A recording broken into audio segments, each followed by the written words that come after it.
성경자 앞으로 나와 하나님의 여호와의 이름을 찬양하며 하나님 앞에 기도하며 물으며 또 말씀을 통하여 깨닫고 회개케 하시고 하나님 앞에 예배드릴 수 있는 복된 시간을 허락하시니 아버지 감사합니다.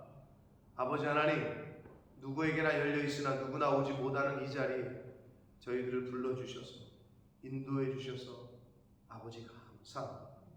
아버지, 이 자리를 지키는 한 영혼 한 영혼에게 은혜를 더하시되 하나님 아버지의 마음과 하나님 아버지의 뜻과 진리의 성령을 주셔서 혼합되지 않게 하시고 섞이지 않게 하시고 잘 구별케 하시고 분별케 하셔서 딴 길로 가 그릇 잘못 가서 또 돌이키고 멀리 돌아가는 그러한 안타까운 인생을 살지 말게 해주시고 하나님의 말씀을 쫓아 순종하고 가야 될 길을 올바로 잘 갈 수 있도록 성령 하나님 이 시간 함께하여 주옵소서. 이 시간 하나님 아버지의 말씀을 듣기를 소원하오니 저희들의 마음 문을 열어주시고 영의 귀를 열어주시고 하나님의 말씀이 들려지게 해주시고 하나님의 말씀이 신비에 새겨지는 그런 시간 되게 해 주옵소서. 예수 그리스도 이름으로 축복하며 기도 올려옵나이다. 아멘. 자, 7장에서는 북이스라엘의 정치 사회적인 전반에 걸친 죄악상을 다시 한번 언급을 하는데 은유와 비유로 말씀을 하십니다.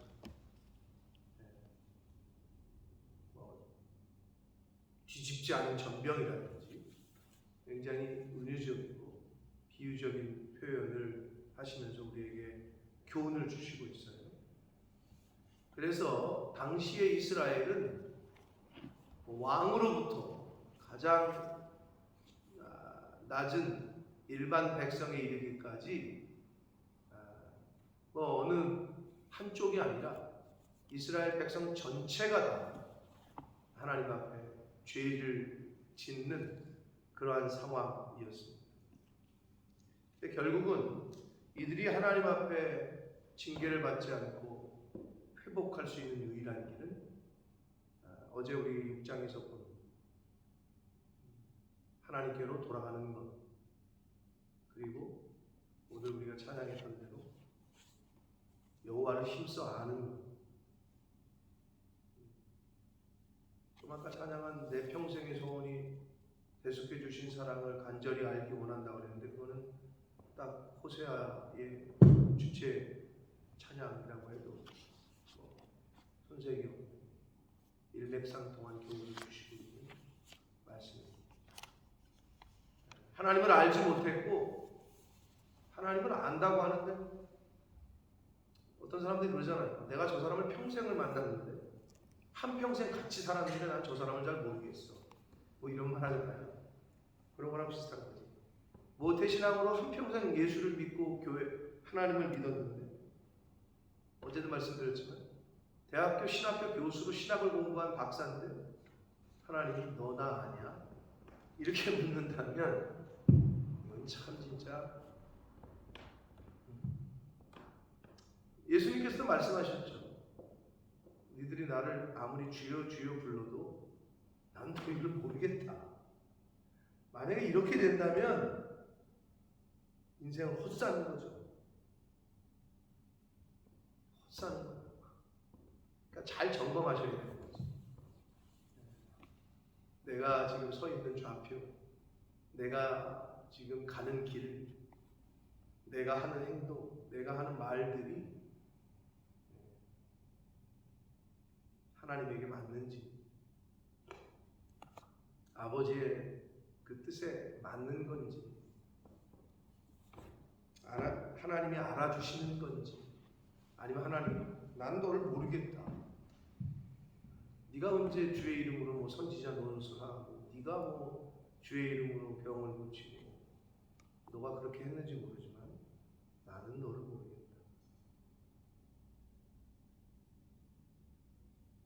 이런 인생을 우리가 살아서는 그게 이제 내 생각대로 신앙생활을 하는 사람들의 특징이고, 내 기준, 내 생각이 아니라 하나님의 말씀, 하나님의 뜻에 맞게 신앙생활을 하려고 힘쓰고 애쓸 때에 그러한 안타까운 인생, 후회하는 인생을 살지 않게 될 겁니다. 그래서 호세아의 주제인 여호와를 아는 것, 당시에 같이 활동했던 아모스 선지자도 동일한 비슷한 말을 했죠. 너희가 양식이 없어 주림이 아니다. 물이 없어 가람이 아니다. 여호와를 아는 지식이 없으므로 너희가 망한다. 같은 일맥상통한 교훈. 그러니까 당시의 시대상이죠. 당시의 그 시대에 하나님의 백성들이 그러니까 그런 거죠. 자식이 아버지의 마음을 몰라. 남편이 아내의 마음을 몰라. 아내가 남편의 마음을 몰라. 제가 늘 말씀드립니다. 소통이 안 되면 고통이 옵니다. 소통이 안 된다는 건 불통이고, 소통이 안 돼. 불통이 되면 고통이 오고, 같이 사는데 말이 안 통해. 말이 안 통한다는 건 조금 더 말하면 스피릿이 안 통한다는 얘기고, 그걸 조금 더 말하면 마음이 서로 안 통한다는 거예요. 근데 회사 가서 미쓰기만 하면 너무 잘 통해. 너무 잘 위로를 해줘. 내 마음을 너무 잘 위로를 해. 그러니까 사고가 발생하는 거예요. 아니 집에 가서 내 마음을 알아주고 나를 위로하고 나에게 안식처가 되는 곳이 내 집에 내 아내여야 되는데, 내 남편이어야 되는데, 이 집에만 가면 불통이 통하지 않네. 그러니까 밖에 나가면 미스빈이 미스터빈이 나를 너무 위로를 해주고 내 마음을 너무 알아줘. 그러니까 사고가 나는 거예요. 그러니까 내가 아내로서 남편을 얼마만큼 알고 있고 얼마만큼 헤아리고 그걸 교회에 그대로 적용시키잖아. 내가 영적인 신부로 신랑 되신 예수 그리스도의 마음을 얼마나 이해하고 있고, 내가 교회를 섬기는 집사요, 권사요, 장로요, 목사요, 성도로 주님의 몸된 교회를 얼마나 내 방식대로가 아닌 하나님이 원하는 방식대로 얼마나 섬기고 있는지, 이거를 점검하고 이거를 매일매일 바꿔가고 하는 게 신앙생활이에요.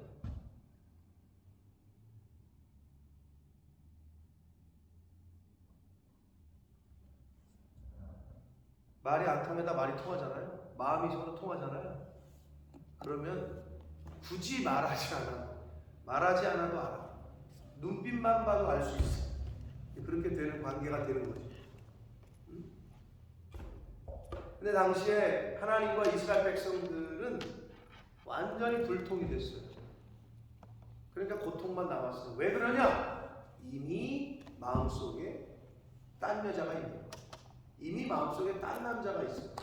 이미 마음속에 주님의 이 제단이 아니라 딴 제단이 마음에 들어왔어요. 바알이라는 다른 주인, 다른 남편이 내 마음에 있네. 이제 그 얘기를 하시네요. 오늘 7장에서 1절 봅니다. 내가 이스라엘을 치료하려 할 때에 에브라임의 죄와 사마리아의 악이 드러나도다. 그들은 거짓을 행하며 안으로 들어가 도둑질하고 밖으로 떼지어 노략질하니라. 근데 여러분 이게 당연한 말이죠. 병원을 갔네. 병원에 의사 선생님이 이렇게 어디 아파서 왔어요? 아이고 여기가 배가 이상하고 아파서 왔어요. 그럼 어떻게? 치료를 시작해서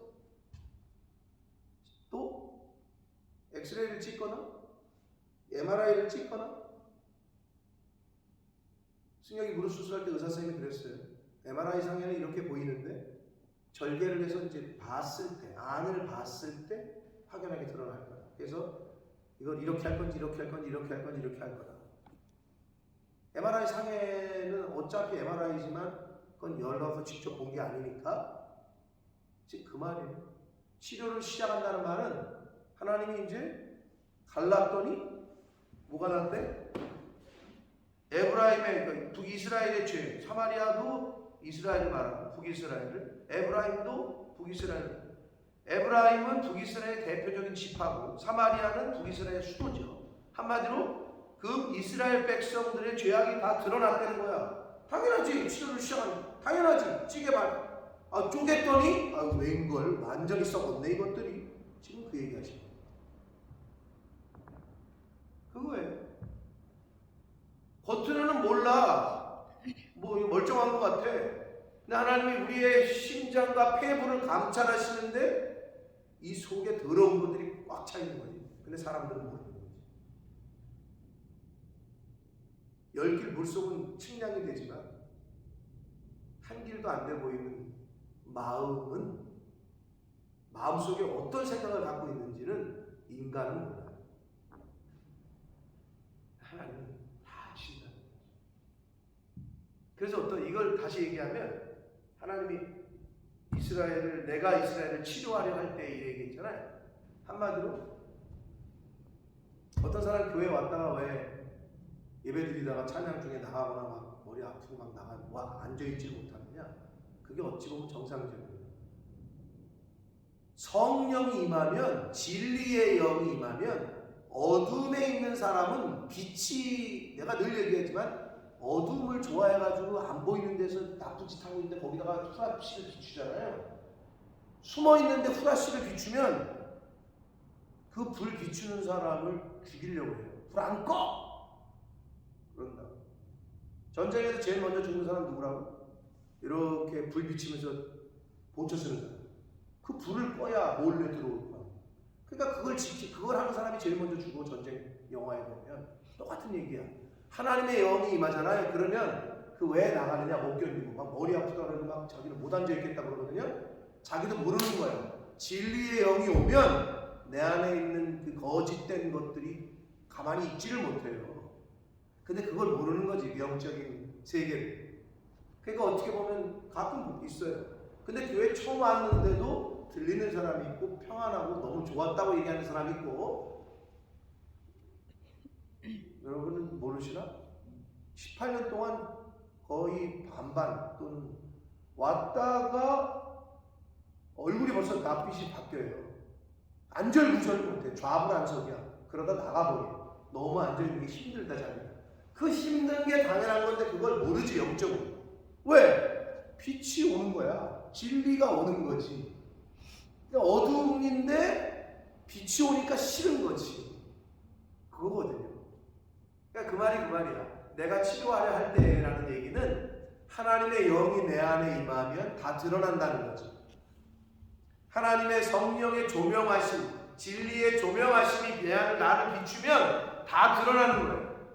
이스라엘의 죄악상이 다 드러나듯이 그들은 거짓을 행했고 안으로 들어가 도둑질하고 밖으로 떼지어 노략질했다. 한마디로 무법천지 상태야. 하나님의 백성들이 이렇다는 거야. 한마디로 오늘날로 말하면 교회가 그렇다는 거지. 세상이 아니라 교회가 무법천지야. 그러면은 딱 요때 하나님이 심판하실 딱 직전인데 여러분 보세요. 세상도 안 그런데 교회에서 멱살 잡고 싸운다. 그래가지고 찢어지는 교회, 그래가지고 상처받아서 나가는 사람들 너무 많아요. 죄송한 말이죠. 뭐 한국의 대표적인 강남의 큰 교회 두 군데서 예배드렸잖아요. 친목사파, 반목사파. 말도 못해요. 그건 대표적인 교회니까 언론에 나오니까 그런데 조그만 교회들도 뭐 100명, 200명 모이는데도 갈라서가지고 그냥. 근데 그걸 누가 자기네 걸로 이용했어? 그게 신천지 아니야. 딱 들어가서 목사를 욕하고 교회를 욕하고 딱 봐가지고 저 장로와 목사가 좀 틈이 있구나. 그럼 그 틈에 들어가서 여기 가서는 목사이 간지라고 여기 가서는 장로이 간지라고 딱 갈라가지고 그게 밭대기 한다고. 한 사람만 데려오는 게 아니라 아예 통으로 밭대기를 한다. 그러면 내가 누구 책임이야? 걔네가 나쁜 게 아니야. 신천지가 나쁜 게 아니라 우리 교회가 잘못된 거지. 교회가 하나가 되고 목사와 성도가 하나가 되고 와가지고 신천지는요 틈을 내잖아요. 그 목사님이 그렇게 하니까 이상하지 않아요? 무슨 말씀이에요? 우리는 목사님 하나님대로 말해요. 이렇게 돼야 되는데, 그쵸? 처음 오신 우리 성도님도 그렇게 생각하죠. 우리 말도 못해요. 이렇게 끝난 거야 이거는. 그러니까 그 사람들이 잘못된 게 아니야. 이 교회가 잘못된 거지. 근데 오늘날 교회가 북이스라엘이 하나님 앞에 심판받기 직전의 상태와 거의 똑같아요. 죄송한 말이지만 사회에는요 그래도 법이라는 게 있어요. 근데 교회는 이게 교회라고 약간의 사회법 아래 있지, 교회법도. 근데 교회라고 약간 예외를 두려고 하는 게 있어요. 그러니까 교회가 더 무법천지. 아니 어디 직장에서 부장이 사장이 명사를 잡아요? 그건 말도 안 되는 일이지. 근데 여기는요 막 일어나요.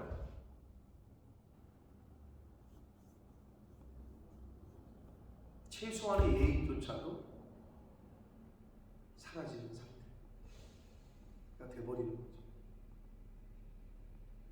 그런 것들이 성경을 통해서 이제 눈에 보여야 되는데, 죄송한 말씀이지만 한국 교회가 굉장히 하나님 앞에서 부끄러운 모습들이 많이 보여지고 있고, 근데 그럼에도 불구하고 하나님의 심판을 연기하시는 것 같으냐 하는 것은 또 보면 정말 하나님 앞에서 의롭게 신실하게 목회를 하는 교회와 목사님들이 아직도 계십니다. 아직도 있어요.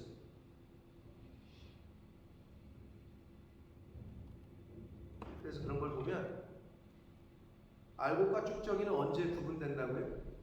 제가 늘 모내기 예를 드는데, 모를 이렇게 처음 심으면 모와 피는 한마디로 잡초와 이게 참외, 그러니까 고구마 줄기 이렇게 심으면 이게 고구마 줄기인지 그냥 풀인지 그건 좀 구분이 쉬워요.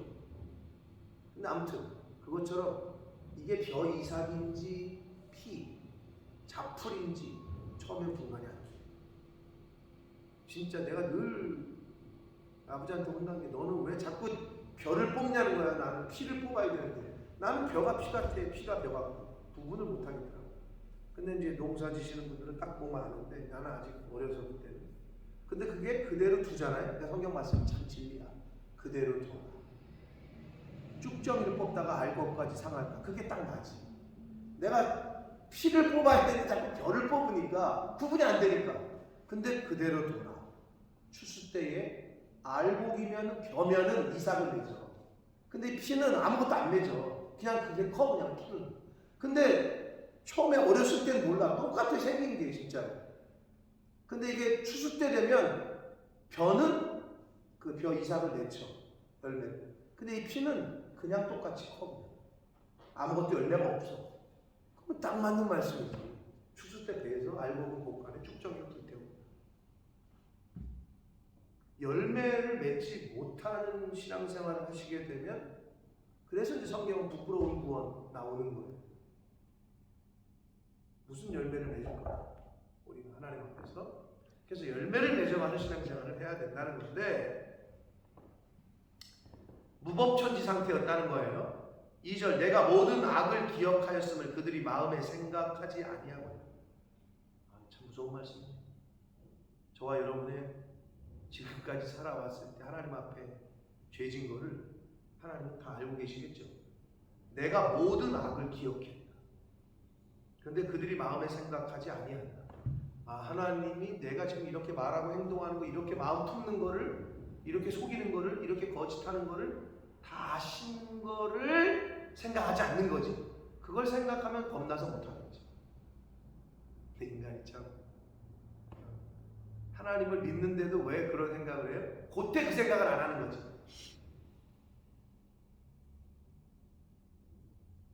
여러분, CCTV가 많잖아요. CCTV가 나를 찍고 있다고 생각하면 스틸 하려다가, 도둑질 하려다가 멈칫하지. 어머, CCTV가 저기 나를 보고 있네? 나는 그 생각이에요. 근데 사람들이 CCTV가 가려져 있는 걸 모를 때 훔치는 거예요. 모르니까. 안 보고 있다고 생각하니까 똑같아요. 영적으로. 하나님이 나를 지금 이렇게 보고 계시다. 근데 그렇게 배웠거든. 성경에서 그렇게 나오거든. 그런데도 우리는 해. 왜? 내 눈에 안 보여. 그럼 뭐하고 똑같으냐? 숨겨진 CCTV가 나의 지금 모든 것을 찍고 있다라는 걸 생각하시면 돼요. 근데 그걸 가르쳐 주는데도 잘 안 되죠. 그들의 행위가 그들을 애워싸고 내 얼굴 앞에 있대. 아, 참 직접적이에요. 하나님 얼굴 앞에 계시대요. 다 보고 계시다는 거죠. 그들이 그 악으로 왕을, 그 거짓말로 지도자들을 기쁘게 하도다. 자, 북이스라엘의 왕조는 거짓과 반역과 배신과 살인과 이것으로 점철된 왕조였다고 그랬어요. 그 말씀을 하시는 거예요. 악으로 거짓말로 왕을 속이고 지도자들을 기쁘게 하고 아첨하고 그러다 배신하고. 4절 그들은 다 간음하는 자라 과자 만드는 자에 의해 달궈진 화덕과 같도다. 이게 간음, 우상 숭배하는 걸 말하는데요. 달궈진 화덕. 화덕 피자 좋아하시잖아요. 화덕 보시죠? 화덕 피자집 거기 아이포드에 있는 화덕. 그게 이제 진흙 같은 걸로 해가지고 불을 달구면 그 달궈진 열기가 오래 가잖아요. 그 달궈진 열기로 이제 피자를 굽는 건데, 여기서 달구어진 화덕이라는 얘기는 간음의 열기가 여기가 충만한 거야. 음란의 마음이 여기 충만해. 그럼 나중에 이게 충만하잖아요. 여기 가득 차잖아요.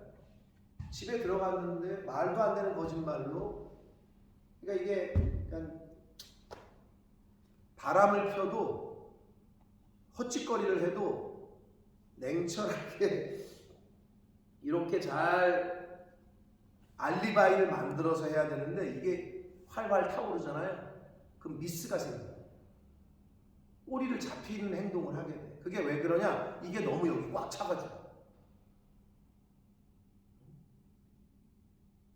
나 저기 뭐야, 어디가 당신? 나 김 부장 아버지가 돌아가셨대. 근데 지난달에 써먹은 걸 똑같이 써먹은. 아니 아버지가 둘이 있나? 그런 거. 이게 뭐 여기 꽉 차 있으니까 그냥 그 여자를 만나겠다는 그 마음에 꼬리를 밟히게 돼. 딱 그 얘기하는 거야. 달궈진 화덕이라는 거는 그 간음하는 그 우상 숭배의 열기로 가득 찼어.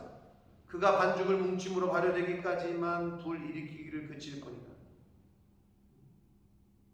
화덕의 특징은 이제 열기, 이제 그 장작을 떼잖아요. 그래서 그 가마같이 생긴 그거를 달고, 그럼 그게 오래 간다고. 열기가 그 안에 가둬져 있었어. 이제 그걸 표현하시는 거예요. 달궈지는 화덕이고 발효되기까지만 불 일으키기를 그친다는 표현이 바로 그거예요. 그러니까 처음에 화덕을 달구잖아요. 그러면 불을 그 이후에는 안 붙여도 그 달궈진 화덕으로 빵을 만들거든요. 그러니까 그 얘기를 하시는 겁니다. 그런 비유를 드시는 거예요. 자, 5절 우리 왕의 날에, 이스라엘 백성들, 북이스라엘의 왕조를 의미하는 거예요. 그 왕들이 계속 왕조가 바뀌잖아요. 지도자들은 술의 뜨거움으로 병이 나, 만취한 상태를 말해요. 술의 뜨거움으로 병이 난다는 거는 만취한 상태. 그리고 왕은 오만한 자들과 더불어 악수한다. 간신들, 음모를 꾸미는 자들, 그러니까 분별을 못해. 이게 충신인지 이게 간신인지를 분별을 못해. 그래가지고 죽는 거죠. 충신은 귀한 거래고 간신은 영의정으로 내 옆에 두고. 왜? 눈이 가려워졌어. 귀가 막혔어. 그래서 충신의 직원을 들을 저기가 안 돼. 그러다가 가장 옆에 있는 간신한테 당하는 거죠. 그게 이제 이스라엘의 역사를 이렇게 표현하고 계셔요. 오만한 자들과 악수를 해. 이스라엘 왕실에 끊임없는 음모와 배반과 암살, 이거를 지금 이야기하고 계십니다. 6절 그들이 가까이 올 때 그들의 마음은 간교하여 화덕 같으니 그들의 분노는 그들의 음모는 밤새도록 자고 아침에 피우는 불꽃 같도다. 7절까지 이어서 봅니다. 그들이 다 화덕같이, 지금 화덕을 계속 비유로 드시고 있는 건데요. 뜨거워져서 그 재판장들을 삼키며 그들의 왕들을 다 엎드러지게 하며 그들 중에는 내게 부르짖는 자가 하나도 없었다. 자, 잠깐 북이스라엘에 우리 배웠지만 잘 기억 안 나시겠지만 다시 한번 말씀드리면, 여로보암 2세의 아들 스가랴가 왕이 되어 여로보암 2세 때 지금 호세아가 활동한 거라고 그랬잖아요. 여로보암 2세, 여로보암 북왕국의 창시자 누구라고요? 여로보암. 남왕국은, 남유다는 르호보암. 자, 여로보암의 2세야. 여로보암 2세 때가 가장 전성기 때라고 해서 이제 호세아는 북이스라엘의 가장 전성기 때 활동했던 사람이었어요. 가장 높을 때 지금 하나님이 이 말씀을 하시는 거예요. 자, 근데 여로보암 2세의 아들이 스가랴야. 스가랴가 왕이 된 후에는, 그러니까 여로보암의 아들이 왕이 돼. 2세의 아들이. 그때는 그냥 자연적으로 정권이 이양이 됐어. 자, 그런데 그때로부터 스가랴 왕이 되는 6개월 만에 살룸에게 암살을 해. 6개월 만에. 그러더니 이 살룸은 다시 1개월 만에 무나헴에게 암살을 당해. 무나헴은 자연사를 해. 죽어, 자연이. 그런데 그의 아들 부가히야가 왕이 되는데 다시 2년 만에 베가에게 암살을 당해. 다시 베가 왕은 20년 7일을 했으나 북이스라엘의 마지막 왕이었던 호세아에게 암살을 당해서 죽어. 이게 북이스라엘 왕조의 배신과 음모와 암살로 점철된, 쿠데타가 일어났다 다시 또 쿠데타가 일어나고 다시 쿠데타가 일어나고 이렇게 됐다는 거죠. 이게 북이스라엘의 역사예요. 열왕기하 15장에 나오는. 그러니까 그 얘기를 한 거야. 6절 7절이. 그런데 마지막 보면 7절 마지막에 그들 중에는 내게는 부르짖는 자가 하나도 없어. 이런 상황인데도, 나라가 이렇게 그냥 무법천지 그냥 이런 상황인데도 하나님을 찾지 않아. 그럼 어딜 찾아? 오히려 강대국을 찾아. 애국을 의지할까, 아수를 의지할까, 국제 정세에 돌아가는 걸 보면서 하나님은 찾지 않고 오히려 주변 강대국을 의지하는 모습을 이스라엘이 보입니다. 8절 봅니다. 에브라임이 북이스라엘이 여러 민족 가운데 혼합되니 그는 곧 뒤집지 않은 전병이다. 구별되고 성별돼야 되는데 섞였다는 거예요. 자, 전병은요, 호떡 얘기합시다. 그냥 쉽게. 호떡은요, 잘 굽 때 한쪽만 굽는 사람이 있어요. 호떡 파는 사람이. 뒤집어서 뒤쪽도 구워야 되잖아. 근데 뒤집지 않은 호떡이라는 거야. 이게 뭔 비유겠어요? 자, 그럼 한쪽은 타버리겠죠. 그럼 다른 한쪽은 안 익었잖아요. 그럼 이제 이거는 타버린 쪽은 어떤 걸 상징하느냐? 많은 학자들이, 이제 주석학자들이 볼 때 당시의 북이스라엘의 외교, 주변 강대국과의 관계를 상징하고, 익지 않은 쪽은 뭐냐? 백성들의 인생을 상징한다. 충분히 추론이 가능한데, 아무튼 한쪽은 너무 탔어. 한쪽은 그냥 매달려, 자꾸 그냥 아수르에게 매달리려고 하고 애굽한테 매달리려고 하고, 백성들은 돌보지도 않고 뒤집지 않은 전병같이 섞여서 혼합된다. 이방인들이 그의 힘을 삼켰으나 알지 못하고, 여기 이제 알다라는 그 개념이 또 나오죠.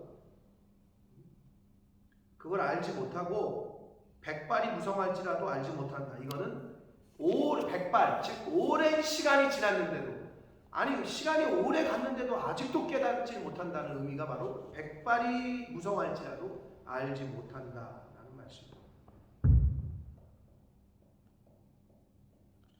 하나님을 찾고 하나님에게 물어야 되는데, 교회를 찾아와서 하나님에게 묻고, 첫 번째는 이거의 성도로서 하나님에게 첫째 나와서 무릎을 꿇고 하나님에게 간구하고 기도하고, 근데 그래도 잘 모르겠다 싶으면 그래서 주의 종을 찾아가 목사님에게 상의를 하는 건데, 그거를 잘 못해요, 사람은. 첫째는 하나님께 오지도 않고, 근데 만약에 감동하시니 목사님께 내 종에게 물어봐라. 그럼 그렇게 물어보면 얼마나 속이 편해요. 내가 어젠가도 얘기했죠. 물으러 왔어. 이거 어떡할 거야? 근데 목사님은 대답을 안 하네. 침묵을 하고 있고. 답답하죠? 아니 목사님 어떻게 할까요? 이렇게 할까요? 이렇게 할까요? 근데 말을 내가 안 해. 답답하죠?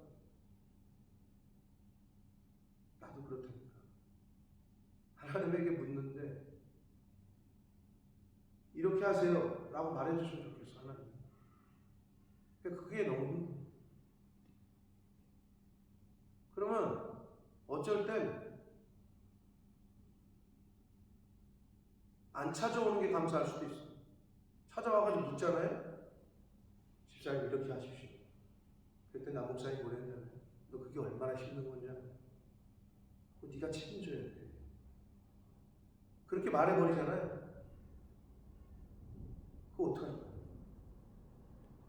그러니까 하나님 앞에 매달려요. 그 목사도 감동을 하고 기도를 하고 감동이 있을 때가 있어요.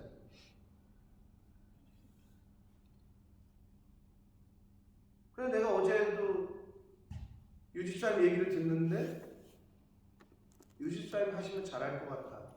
나는 마음에 감동이 오길래 하셔라. 근데 사실 이 얘기는 여기 뭐 김집사님도 있지만 닭찜 얘기, 뭐 핫도그 얘기 내가 한두 번 했어. 집사님 내가 한두 번에 처음 들어? 아무도 관심이 없었어. 근데 어제는 유독 육지사님이 관심을 갖더라고. 근데 그게 다 때가 있는 거야. 예를 들면. 근데요, 어떠한 것도 아무리 좋은 있잖아요. 마음에 자기가 확신이 쓰고 이렇게 믿음이 딱 생겨야 첫 발을 내딛지. 그거 너무 좋겠다. 야, 그거 너무 좋은데? 그리고 좋은데? 그리고 끝나, 거기서. 거의 대부분. 그리고 남이 차리잖아요. 아우씨, 내가 할 거. 언제까지 그러고 살 거야? 언제까지 이렇게 뒷부고 치고 살 거야? 믿음은 용기라니까. 결단이고. 믿음이 없는 사람은 결단을 못 내려요. 믿음이 없는 사람은 추진력이 없어요. 근데 믿음이 있는 사람은 짚을 가진 것도 없는데 된 줄로 믿고 선포를 하는 거죠. 그게 믿음이라니까. 그러니까 믿음 있는 사람과 없는 사람은 딱 구별이 된다니까요. 믿음으로 사는 사람이 있고요, 돈으로 사는 사람이 있어요. 돈이 있으면 하고 없으면 안 해요. 아주 안정적인 것처럼 보이죠. 근데 그건 믿음의 사람이에요. 돈이 없어도 해야 될 일이야. 그만 하는 거예요. 근데 세상 사람들은 뭐래? 우리 교회가 돈도 없고 뭐 이런데. 그러니까 안 되는 거지. 없어도 합시다. 우리가 한번 기도합시다. 그리고 우리가 한번 해봅시다. 이렇게 나와야지. 그게 믿음 있는 사람들의 자세고 모습 아닐까요?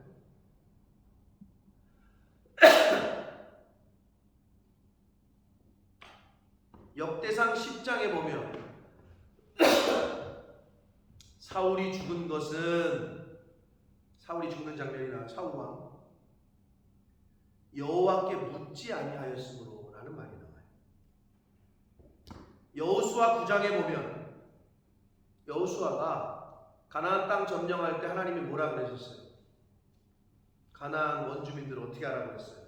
네가 봐서 가난하고 노인네들 그리고 어린아이들은 살려줘라 이러셨어요? 싹 죽여라 이랬거든요. 근데 여호수아 9장에 보면 기브온 족속이 하나님의 군대가 쳐들어오니까 죽게 생겼거든. 그러니까 얘네가 변장을 하고 가서 여호수아에게 음식도 가지고 와가지고 빌어.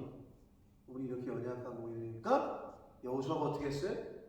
여호와께 묻지 않고 언약을 해버려요. 너희들은 죽지 않아. 그게 가시가 돼요.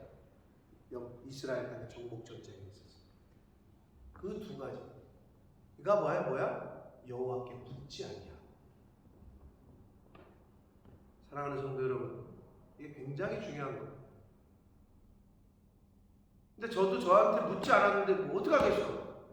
저한테 묻지 않았는데 내가 어떻게 얘기를 하며 내가 어떻게 무슨 기도를 해? 이미 다 결정해가지고 진행을 하는데 참 안타까워요. 그런 걸. 내가 무슨 점쟁이도 아니고 내가 무슨 저거도 아니지만 나를 주의 종으로 여긴다면 하나님께 묻듯이 목사님이 어떻게 할까? 기도해 주세요. 그걸 못한다. 근데 다 결정해놓고 통보를 해. 목사님 이거 하기로 했어요. 아 그래요? 그런 거 하셔야죠. 얼마나 안타까운지 모르겠어요. 근데 그게 이제 매형이 보실 때는 네가 잘못 가르쳐서 할 말이 없는 거지.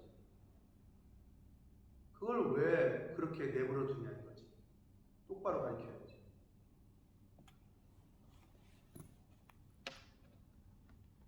참 하나님 내가 그런 얘기를 들으면 내가 이 우리 교회 성도들을 복을 못 받게 하는구나. 제대로 가르치지 못하는구나. 한번 또 회개하게 돼요.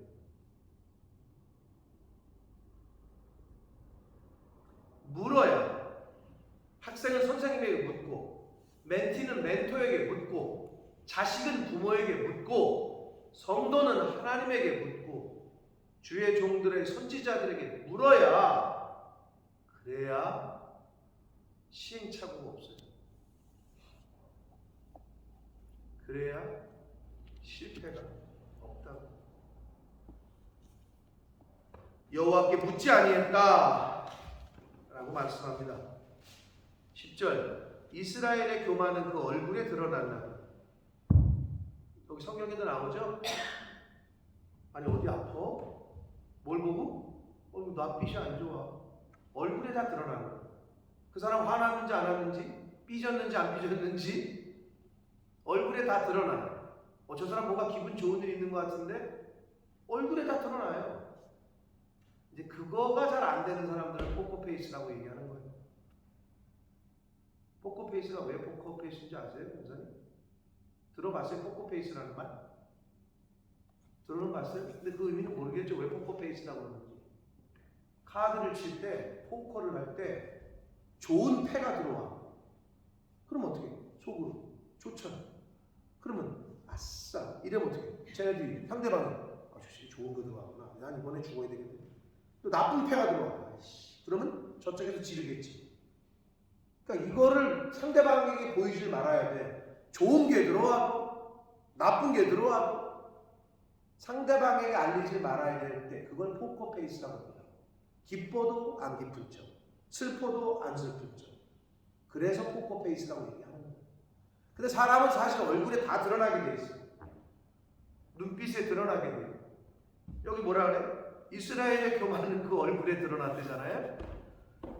그들이 이 모든 일을 당하여도 그들의 하나님 여호와께로 돌아오지 아니하며 구하지 아니했다. 즉 이스라엘의 교만은 뭐냐? 하나님께로 돌아오지 않은 것, 회개하지 않는 것이 교만이고 구하지 않는 것, 여호와께 묻지 않는 게 교만이라는 거예요. 결국 뭐냐? 어떤 일을 하는데 어떤 중요한 결정을 하는데 하나님께 묻질 않아. 기도도 안 해. 주의 종에게 상담도 안 해. 그게 교만이라는 거예요. 그 부분이, 그 포인트가 교만인데 사람들은 그걸 인식을 못해. 성도들이. 여러분이 부모야. 근데 자식이 어떤 큰 사업을 결정한대. 근데 밀어놓고 시작해놓고 아버지한테 엄마 너 이거 뭐야? 나 이거 했어요. 그럼 어때? 잘했네. 이러실 거예요? 하나는 한 번에 상의를 하지. 근데 보니까 엄마 아빠가 볼 때는 이건 좀 위험 요소가 있어. 근데 얘는 그게 안 보여. 안 보이지. 아직 어리니까. 사회 경험이 없으니까. 그런 거예요. 창조주 하나님에게 왜 묻지를 않아? 다 아시는 분한테. 이런 바보 같은 사람들이 어디 있어? 이런 바보 같은 짓을 하지? 묻고 마음에 하나님이 감동을 주시고 확신이 섰을 때 목사님에게 상의를 하고 같이 기도했는데 의견이 맞을 때 최소한 이런 필터링은 거쳐야 되는데 그걸 안 해. 자기 멋대로 해버려. 사실 그게 여러분 몇 번 있었어요. 우리 교회 성도들한테. 각 가정마다. 아닙니다. 이거 지금 그만두시면 안 됩니다. 안 됩니다. 안 들어. 그냥. 근데 다 뒤돌아보면 그때 그냥 계속 했습니다. 이런 말 다 해. 뒤돌아보면 그때 집을 샀었어요. 그러니까 저는 집이 물론 집은 뭐 제가 선교관을 샀다가 파는 건 말 그대로 선교관이었기 때문에 그랬던 거고 어떤 분한테는 10몇 년 전에 그때 돈도 있었어요. 집 사십시오. 지금 사야 돼요. 근데 집 사면 별로 그때 샀으면 지금 어떻게 됐을 거야. 나 안 들어. 듣지를 않아. 그리고 묻지도 않아. 그 돈 다 까먹었지. 한두 부분이 아니야. 여기서 이스라엘의 교만은 여호와께로 돌아오지 아니하고 구하지 아니한 거 딱 말씀하고 있잖아요. 그러니까 하나님 앞에 회개하지 않는 거 그리고 하나님께 묻지 않는 거 그거 자체가 교만이라니까. 11절 에브라임은 어리석은 비둘기같이 지혜가 없어서 애굽을 향하여 부르짖으며 아수르로 간다. 이스라엘이 그랬다는 거죠. 근데 왜 어리석은 비둘기라고 얘기했을까요? 비둘기가 머리가 좋아요, 나빠요? 비둘기가 머리가 좋지 않아요. 지금 비둘기는요, 비둘기의 특징을 생각해 보세요. 잘 생각해 보세요. 그러니까 먹을 거 있잖아요. 이걸 뿌렸을 때 참새, 비둘기, 까마귀, 또 날아다니는 무슨 새들이 있다고 치잖아. 그 새 중에 어떤 새가 가장 먼저 먹이를 뿌렸을 때 날라오게요? 잘 상상이 안 가세요?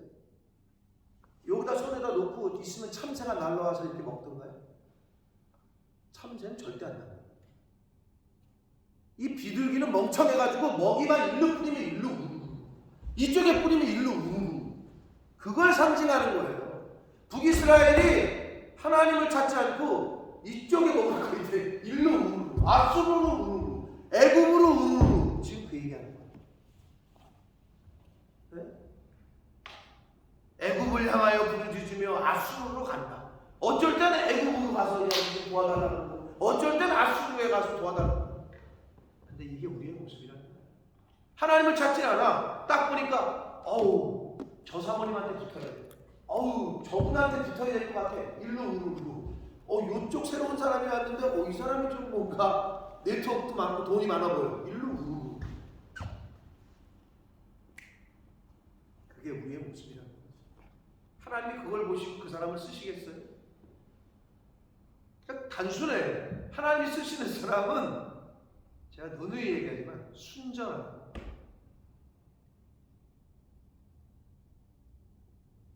어리석은 듯 충성하고 약간 바보 같은데 한구요 변하며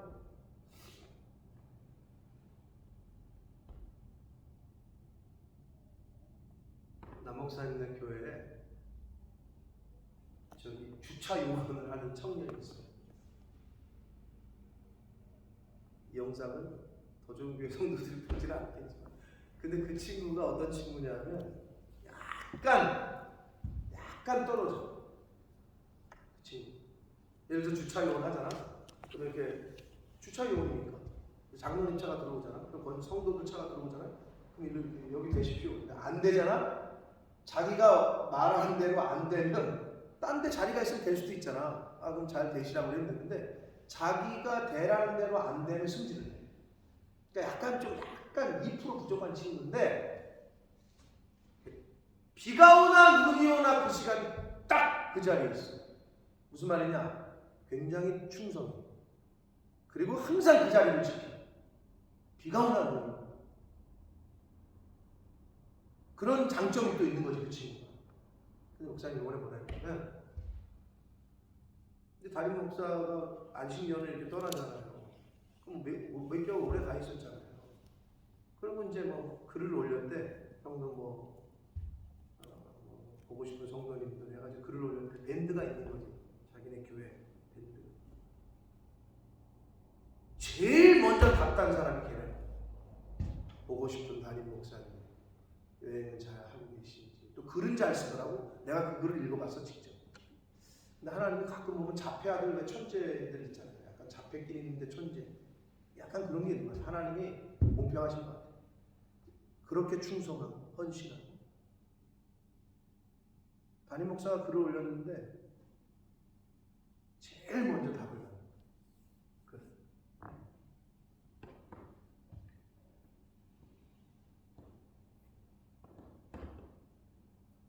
제가 훈련을 잘 못 시켜서 그런 건데, 근데 우리 교회는 내가 뭐라 했냐고, 저는 제가 먼저 연락해요. 장로님, 집사님, 한국 잘 다녀오시라. 갔다 오시고 나서 잘 다녀오셔야 돼요. 여기 있는 분들 다 한국을 방문하는 것도 나한테 먼저 얘기를 하는 사람이 거의 없어요. 비행기 티켓까지 꺼내놓고 내가 다른 사람한테 다 틀어요.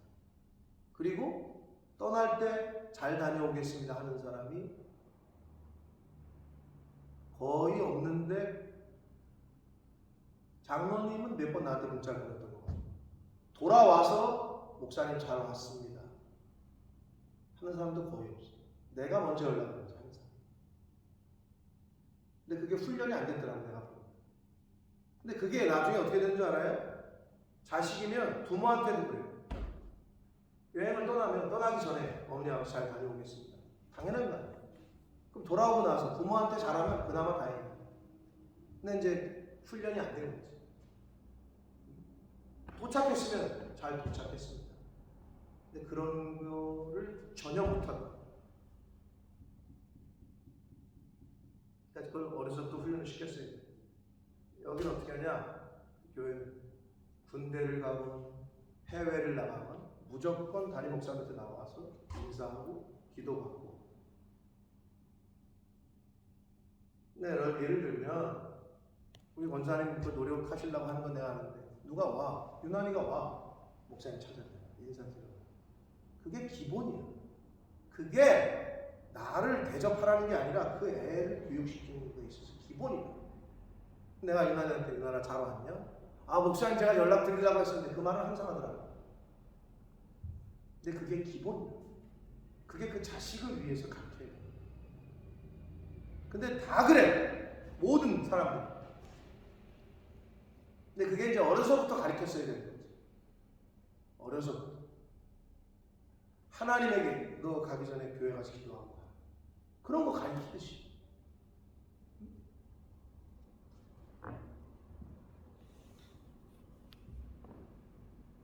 자, 어리석은 비둘기가 그래서 그런 거예요. 비둘기는요, 먹이만 주면 여기 앉고, 이쪽에 먹이 뿌리면 이쪽에 앉듯이 이스라엘이 당시에 애굽을 향하여 부르짖고 아수르로 향하여 부르짖고 그 짓을 했다.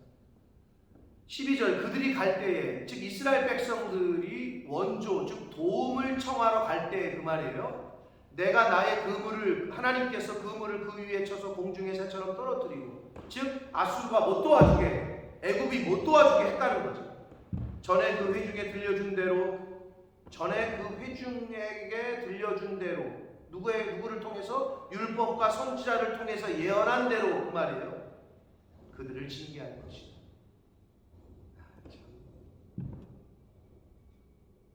예레미야 선지자 선지서들 보면 그러잖아. 가지 말아라. 애굽으로 내려가지 말아라. 글로 가지 말아라. 계속 얘기를 해줘. 근데 그 안 들어. 끝까지 내려가.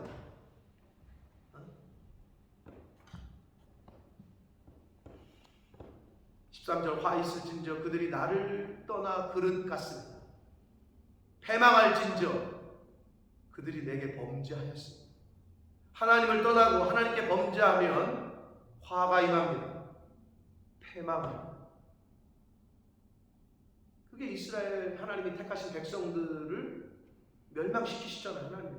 그걸 우리가 보고 있는 거예요. 역사 가운데. 그러면 그걸 나에게 적용시키고 내 가정에게 적용시키고 우리 사회에 적용을 시켜서 타산지석으로 삼아야지.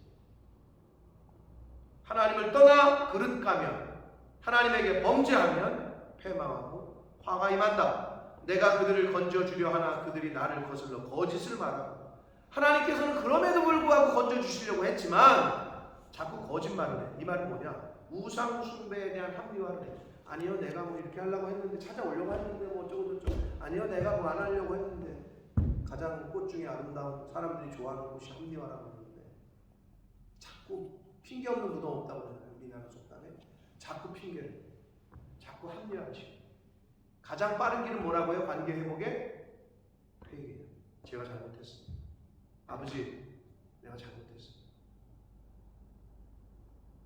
다시는 안 그러겠습니다. 이러면 되는데, 아니 내가 그렇게 한 거는요, 이것 때문이고 이것 때문이고, 아버지가 이렇게 뭐, 자꾸 이렇게 하는 게 우리 속에 있다.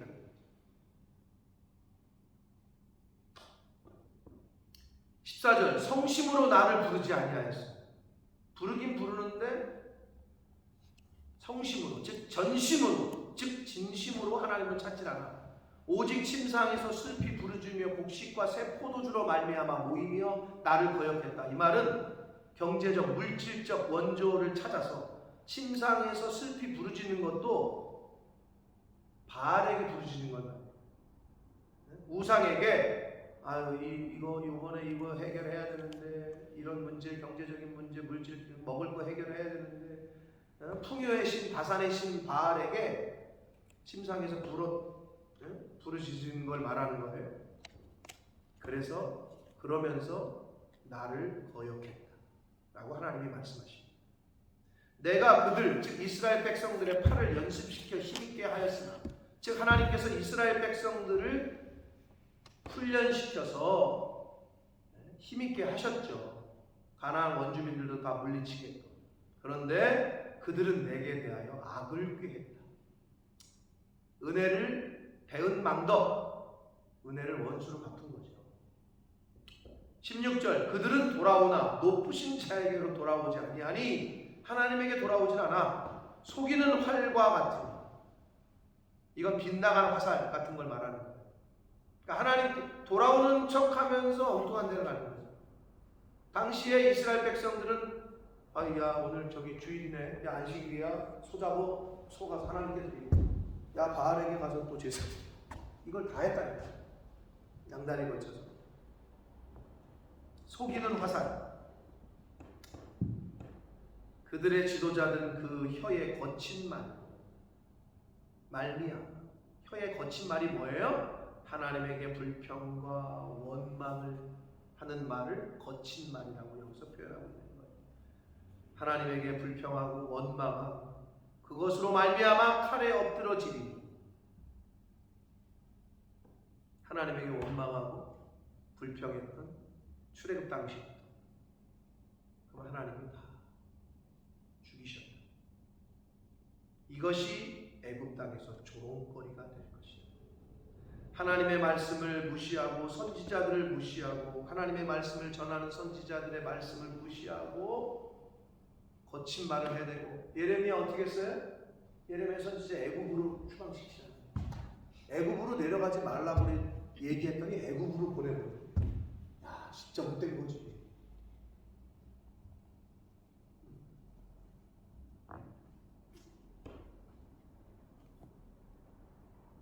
애굽 땅에서 이방 조롱거리가 될 거예요. 그러니까 세상, 교회가 세상에게 조롱거리가 돼서는 안 돼요.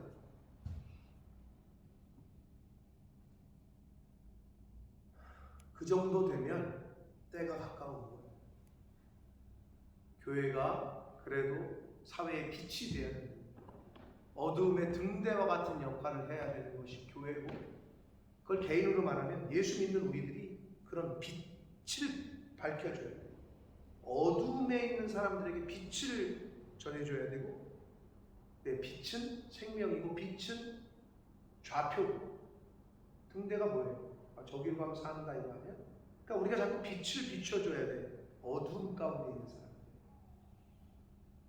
늘 우울해 있는 사람들에게 기쁨의 빛, 어둠에 그냥 칙칙한 사람들에게 늘 늘 부정적인 거에 사로잡혀 있는 사람들에게 긍정적인 축복에. 근데 자식도 힘들어 죽겠는데 남 목사님이 저랑 좀 다른 점이 제가 몇 달 겪으면서 목사의 선배로서 이제 여러 가지 이제 저기 말 그대로 옆에서 직접 보고 배우는 거죠. 그러기가 쉽지 않죠. 동고동락하면서 배우기가 쉽지 않아요. 그런 게 예수님이 했던 거지. 3년 동안 먹고 자고 같이 데리고 다니면서. 그러니까 가르치는 거예요. 그게 제일 좋은 가르침이거든요. 근데 목사들이 목회 시작하면 자기가 딱 혼자 이렇게 하지 선배 목사님을 보면서 이렇게 하기가 쉽지 않은데, 아무튼 축구를 하는 런던의 뉴멀던의 축구 유학, 축구 때문에 또 이민을 온 가정이 있어. 엄마가 영어 선생이야. 아빠는 감정평가사야. 그 좋은 직업 다 버리고 온 거야. 자식 축구 시키려고. 그러면 열심히 서포트해야 돼. 근데 딱 만났는데, 처음 만났거든, 우리 나무 매형도. 근데 딱 보더니, 너 촌보내한테 너 교회 열심히 다녀야 된다. 그리고 그 아버지한테. 왜냐하면 무슨 얘기예요? 애가 옆에 있고 괜히 왔어요. 아, 괜히 이거 가능성도 없는데 괜히 이쪽에 발 담궈가지고 미치겠어요. 애 있는데. 그럼 저주 아닌 저주. 애가 그걸 듣고 열심히 해야 되겠다 이런 마음이 들겠어요? 주눅이 들고 이럴 거 아니야? 근데 내 아들 몇 번 만났을 때 이분이 굉장히 부정적이더라고요. 아니, 한국에서 프로 되는 것도 어려운데 0.1%거든요. 축구를 하는 사람들이 한국에서 프로가 되는 게 0.1%야. 1%도 아니야. 하물며 영국 오면 다 되나? 전 세계에서 여기 와서 프로 되려고 난리를 피는데, 그래도 애가 잘해. 키도 중학교 3학년인데 188이야. 그럼 기본적으로 하나님이 신체를 주셨어. 열심히 해보자. 이래야 돼. 현찰을 파네. 아, 괜히 말 담가가 미치겠어요. 뭐 이런 말을 하니까 남 목사님 딱 보고 그런 말씀 하시잖아. 아빠가 말을 그렇게 내뱉으면 될 것도 안 된다. 거기서 처음 봤는데 그냥 해버리더라고, 말을. 약간 그게 좀 다른 점이더라고. 천번에한테 너 교회 열심히 다녀서 하나님 앞에 기도해야. 그랬더니 안 된다. 엉뚱한 소리가 안 됐죠. 그랬더니 얘기 듣더니 이분이 좀 세상에 완전히 적응한 사람이에요. 세상에 살았으니까. 그러면 뭐 주님께 기도만 드리면 되나요? 또 이렇게 얘기하는 거야. 멀었구나. 좀 안타깝다. 근데 난 그 애가 마음에 내가 걔 옆에서 계속 너는 지금 무궁무진하다. 승우 형도 너 나이 때 이런 얘기 해주는 사람이 없어. 너는 지금 딴 거 아니라 피지컬적으로 매일 에브리데이 너 몸을 만들어라. 10년 내다보고. 너 지금 16이면 26이면 10년간 네가 네 몸을 만들고 무기로 만들면 너는 네가 원하는 자리에 서 있을 거다.